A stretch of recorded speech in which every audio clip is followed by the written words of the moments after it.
It's 8 p.m. and here are our top stories in 90 seconds. The price of housing is going up so fast, so it's an appreciation. It's a good investment if you're an investment buyer. Investors are buying up land across Colorado, hoping to flip it with more affordable rented homes. But it's something that could prevent younger generations from getting ahead. For the next generation, that means I cannot buy a house and use the equity to send my kids to school. Tonight, we have an in-depth look at how investors are eating up real estate in the metro and how you can land a home. After 5 minutes with Gordon, you couldn't help but walk away feeling better. Arvada says goodbye to a loving father, a compassionate colleague, and a man known for his kindness. He was a police officer, a friend, a musician, a cyclist. In addition to all of this, he was kind, he was caring, he was humble. Heavy rains once again close I-70 through Glenwood Canyon. Why CDOT crews say this is something we should continue to expect through the rest of the week. Plus, a high-stakes trial to possibly determine the next owner of the Broncos is vacated just before opening statements. What this means moving forward. Good Tuesday evening, and thank you for watching Denver7 News on Local 3. I'm Jessica Porter. Colorado's hot housing market is as competitive as it gets. Homes are selling for upwards of $100,000 above asking price. And now investors are buying up land, jumping on a new trend called build to rent. Denver7's Addie Guajardo spoke with a company giving people a cheaper alternative to home ownership. Owning a home can feel nearly impossible in a sizzling market where houses are selling above asking price and faster than ever. The average price for a single-family detached home in the Denver metro area, $700,000, according to the Denver Metro Association of Realtors. Now, investors are providing an alternative by pouring money into build-to-rent projects, a growing trend. We've seen tremendous success. Josh Hartman is the CEO of Next Metro Communities. Our average rent is about $2,200 to $2,300 a month. And so substantially less expensive for a smaller home. His company launched build-to-rent neighborhoods across the U.S. We are building these all across the United States. So we've built over 40 villa homes neighborhoods across the U.S., with Denver being the third market that we entered back in 2018. His company built detached homes specifically zoned as rentals in Thornton, Brighton, and Commerce City. It rents like an apartment with the benefits of a single-story home. An alternative leased home option that gives them the attributes of living in a single-family home with some of the benefits of living in an apartment in terms of being maintenance-free and really not having to come up with that big down payment. And if you're ready to move, you don't have to worry about selling it. Investors are buying into the trend. Walton Global Holdings, an international real estate management company, plans to build 600 homes in Lockbuoy. A spokesperson tells Denver7 75 to 125 homes could be single-family rentals.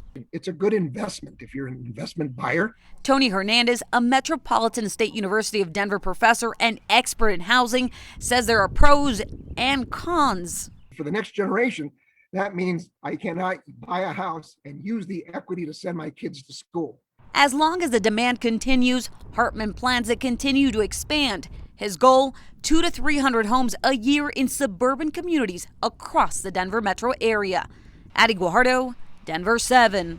Addie, thank you. If there can be any relief for home buyers in the metro, local real estate agents say a market shift has started within the past few weeks. Earlier this year, a popular listing might have attracted 100 showings and 15 to 20 serious offers. Now, real estate experts say a property might see just 30 to 40 showings and 3 to 4 serious offers. But that MSU professor Addie spoke to says it remains a seller's market. A Thornton man is in police custody for shooting and killing a woman and then dumping her body in a storage unit. 21-year-old Lavanya Jane was found dead on May 20th. The suspect, Gregory Thomas, was later tracked to Washington State, where he was arrested. A July 12th trial pitting the two oldest children of late Broncos owner Pat Bolin and the trustees in charge of his estate is off. The trial was vacated today after a joint motion from both sides. In some instances, that could mean the parties could be pursuing a settlement. The trust was empowered in 2009 as a way to decide who would succeed Bolin should he die or become incapacitated. He stepped down from ownership in 2014 because of Alzheimer's and died in 2019.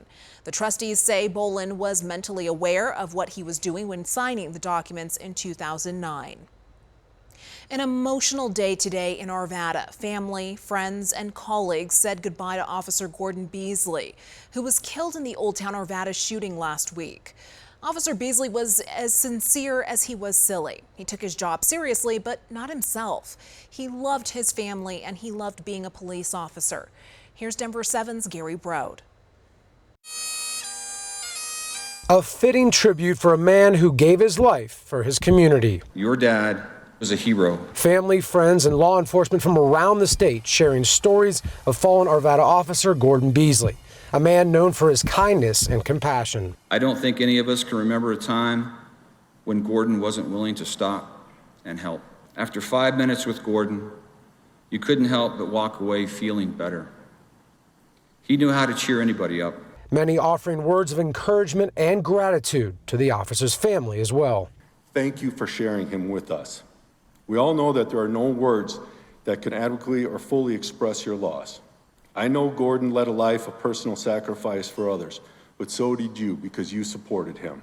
Beasley spent 19 years on the force, most of it as a school resource officer, as he was known in Arvada for the positive impact he had on the students he served. And I find myself questioning, why does God always pick the good ones? But I could find no better answer than, when you pick flowers, which ones do you pick? As a musician turned police officer, Beasley played with many local bands over the years. One of his groups playing one more time for their fallen friend, before a ceremonious farewell and thank you for all that he did. Officer Beasley, you are clear for end of watch. In Lafayette, Gary Brode, Denver7. It took more than 20 minutes for Officer Beasley's procession to go by our cameras today. That shows just how well loved he is. Denver7's Ivan Rodriguez spoke with some of the people paying their respects. Look at all the lights, girls. What equipment you have? Yeah, there are a few more coming. For families with young children, explaining why hundreds of law enforcement vehicles gathered for a procession Tuesday morning. They're waving at you, girls.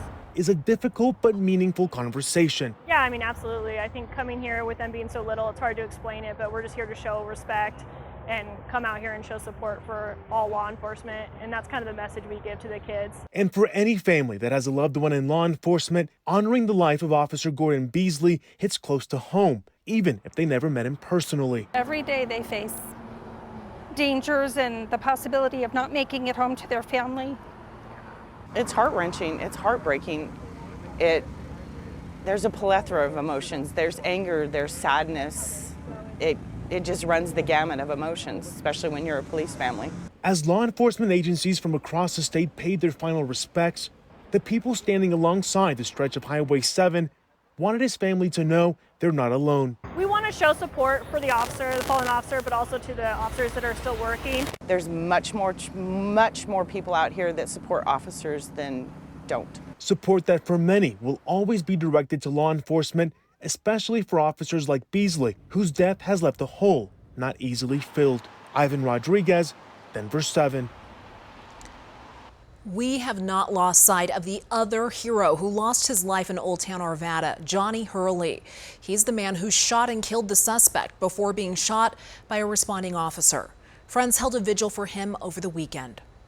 A lot of people talk about what they would do in that situation, but it's rare that someone actually has the fortitude to actually do something about it. I don't think he knew what kind of mark he was really leaving on the world. I wish he could see all the people that are impacted by him. The district attorney's office is leading the investigation into Hurley's death. Johnny Hurley's family has asked for privacy. They have not released any information about a public memorial. Our coverage of the Old Town Arvada tragedy continues on the Denver7 Plus app for your streaming device. We spoke to several people who played in bands with Officer Gordon Beasley. They reflect on his musical style and how it shaped him as a person. The death toll in the Condo Collapse north of Miami has climbed to 12 tonight. 149 people are still unaccounted for. Local officials are now launching a grand jury investigation into the collapse. The Miami Herald posted these pictures from a pool contractor. They show exposed rebar in the crumbling concrete just 36 hours before the partial collapse. The contractor telling the paper he was struck by the lack of maintenance in the lower level. There were clear, not just warning signs, but alarm bells ringing for years about the state of this condo, and the appropriate steps weren't taken to protect human life. On Thursday, President Joe Biden and First Lady Jill Biden will meet with families and first responders. A flash flood warning expired at the top of the hour for the Grizzly Creek fire burn area through Glenwood Canyon. That warning has caused I-70 to close in both directions again this evening through the canyon. Mudslides closed down the highway all weekend long.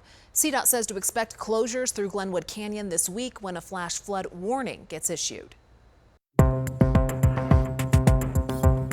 My car is gone, and this is the only resource for now in the summer for me to make any income. A Denver Uber driver becomes a victim of a hit and run, losing out on his main source of income as a result. It's gonna cost between $2,000 to $3,000, I don't know, maybe more. It's total loss for sure. It's not drivable anymore.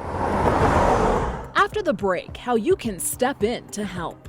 More locally heavy rain in the forecast for the next few days. I'll let you know which days will be the wettest. And coming up later, a Colorado woman contacts Denver7 saying a contractor conned her out of $1,000. If I don't get any money, I'm fine with that.